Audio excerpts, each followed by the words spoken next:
Coaching the coach.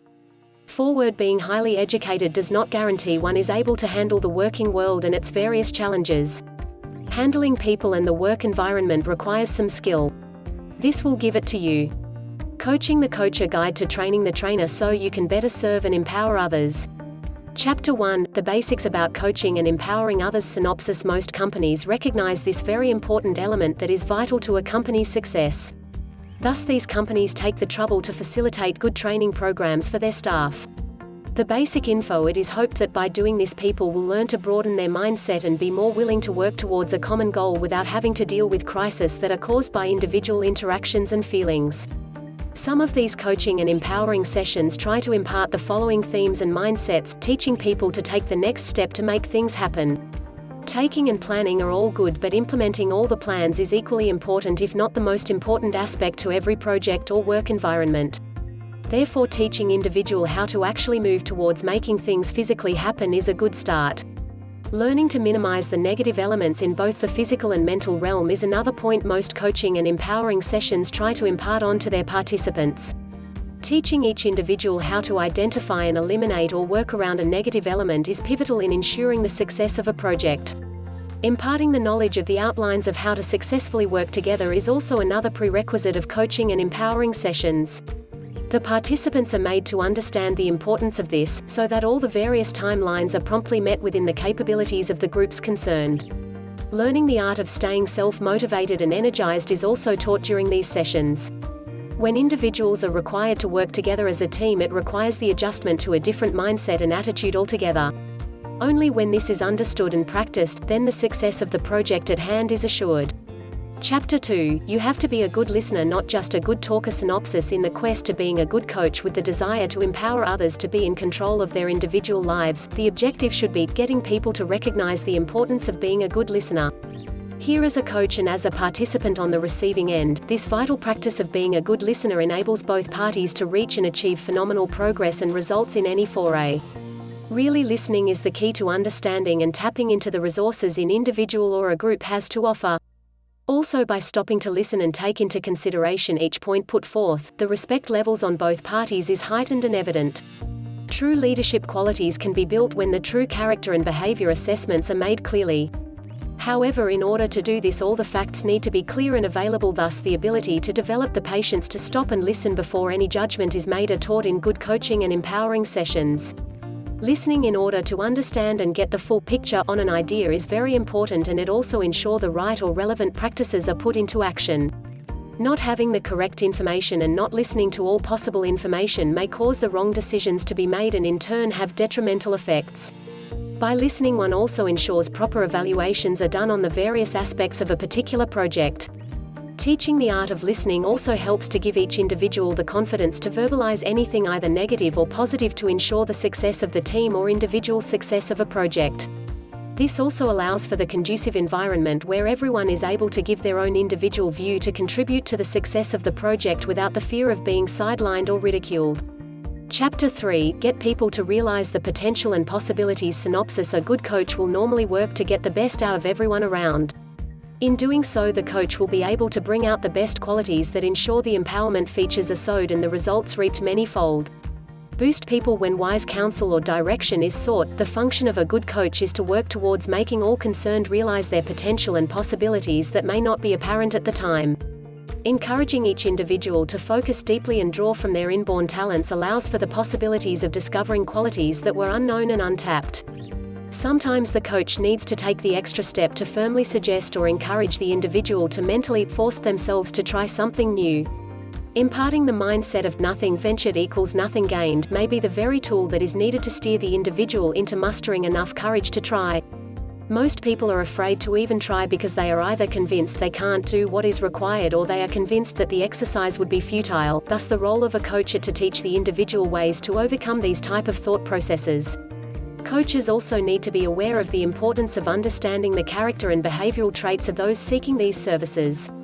As a coach, understanding the vital role a character trait or style plays in a project allows the coach to either use it to the advantage of gaining the success needed, or allows the coach to work towards making it understood that the said character trait or style needs to be changed.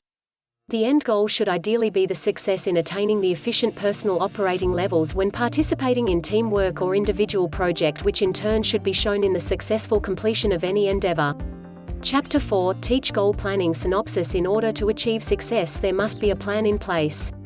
Without adequate planning, it would be very difficult to work on a particular project, as there would be guidelines in place to follow and benchmark against. There are several different items to explore when learning how to plan goals successfully and fruitfully. Goals. Some of the more important considerations to focus on are actual specific goal outlines, intended goal results, timelines, individuals involved, and others. Probably the first step to consider when embarking on the journey of how to plan a goal is the actual mental picture of the said goal being transformed into something more tangible, like a suggested system that will be used. The next step would be to put this outline into an acceptable and understandable productive system. In doing so, the various objectives and tasks can be allocated and assigned accordingly. When this is done, the coach will teach on how to empower each member of the team linked to the project. By recognizing each individual's talents and potential contributions, the coach helps to teach the best ways to create, organize, and allocate tasks that are suitable and doable for everyone. All through this exercise, the important element of listening to inputs and outputs of everyone is important to ensure a good and balanced working relationship and environment. When teaching goal planning, another important step to consider is the seriousness of the timeline set. These timelines should be very realistic and without too much unnecessary pressure. Planning for daily and weekly deadlines will ensure the overall progress stays on track and the possible problems can be addressed immediately and efficiently. Goal planning also requires the correct tools to be identified and used for the success of the intended project. Teaching this is part of ensuring the success of the project, because without the proper tools to assist those involved may not be able to function adequately and professionally, thus jeopardizing the overall success of the project. Chapter 5 – Demonstrate the importance of tracking progress. Synopsis. The success rate in completing a set goal largely depends on the various methods used during the journey towards achievement the said goal. Many steps are usually recommended and used for this purpose. However, the most important step would be the tracking style used to monitor the progress of the endeavor in question. Tracking the progress of a particular project ensures many things are followed, like staying focused, the efficiency of the tools used, the general morale of those involved, balancing the various aspects when put together, and so on. Keep track. The tracking progress is very important in ensuring the endeavor is completed successfully and with the best results attained. This also ensures the visibility of the project at hand is seen and felt, which in turn reassures all concerned that gratification and satisfaction can be and is present to keep the motivation levels high.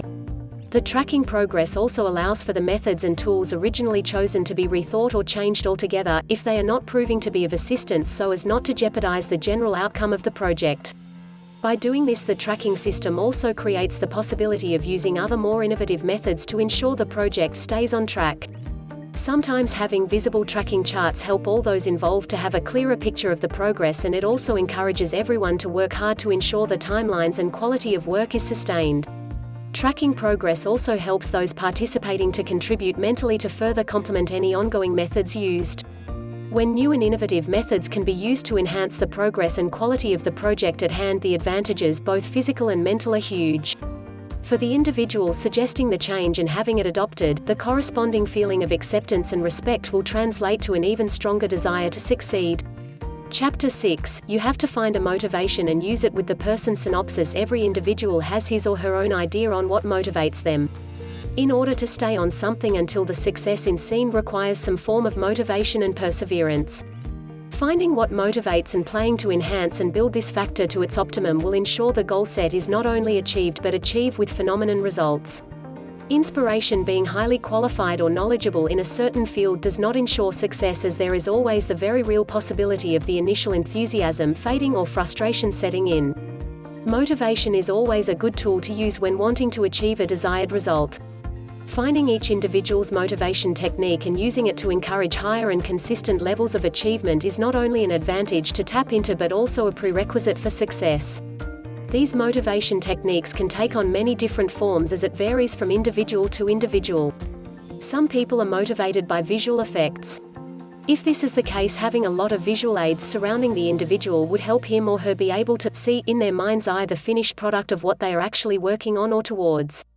In being able to visualize the end product, the individual is able to keep their focus and attention levels at a constant optimum level.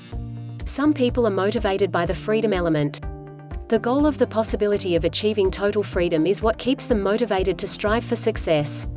Freedom in mapping out the desired destiny can bring on unknown reserves of zest and hunger, which is a powerful motivation tool. Strangely, some people are motivated by failure. Having said this, it is not wise to try to fail in order to succeed. The motivation strength that is gained but the strong desire to overcome the failure is another way to tap into the unimaginable possibilities every individual possess. Chapter 7, Self-confidence must be fostered in yourself and the coach synopsis. Today, the popular belief is that self-confidence is fostered by kind words, uplifting words, complimenting words, and generally words that bring about the positive experience. However, all the positive words put together will not come to any use if the individual concerned does not know how these words of confidence are supposed to reflect assurance. Therefore, it is imperative to build one's own self-confidence within oneself, and only then the individual can be confident in other things. Waiting for outside approval in every aspect in the individual's life is not only an unhealthy way to exist but also causes the individual to lose sight of his or own self-value and thought process. Allowing the mindset that endorses the thought process that only places importance on what other people think is not the way to build self-confidence. One way of building self-confidence is by acknowledging the uniqueness of the individual and all the good and positive elements that are part of the uniqueness. When this is recognized, the self-confidence gained is almost always unshakable, and therefore any suggestions or styles put forth will encounter less resistance and may even be taken as absolute. In giving the best one can give to any endeavor, and in knowing that to be a fact, the self-confidence element allows for the margin to accept the results even if it is less than satisfactory. This in turn encourages both the individual and the coach to freely exercise creativeness in trying to achieve the best results. When self-confidence is built in both parties, another positive outcome would be perseverance. Because of the comfortable relationship fostered through the self-confidence element, the ability to move on and continue to persevere in spite of existing problems and obstacles is clearly evident. Chapter 8, Tolerance and compassion must be fostered in yourself and the coach synopsis. When making the decision to work with someone else, there are a lot of various things to consider in order to ensure the smoothness of the relationship. Tolerance and compassion are just a couple of things on the long list that should be addressed. Understanding having these qualities and choosing to exercise them in the relationship allows both parties to feel comfortable with each other. It also helps to create the platform for each party to be able to exercise freedom of expression within the relationship. Tolerance and compassion, when put into practice, clearly shows the intelligence levels and the ability to work towards a goal together.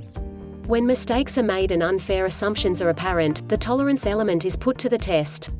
If tolerance is not apparent or featured in the partnership between the individual and the coach, there can be serious repercussion that could lead to the eventual breakup of the partnership.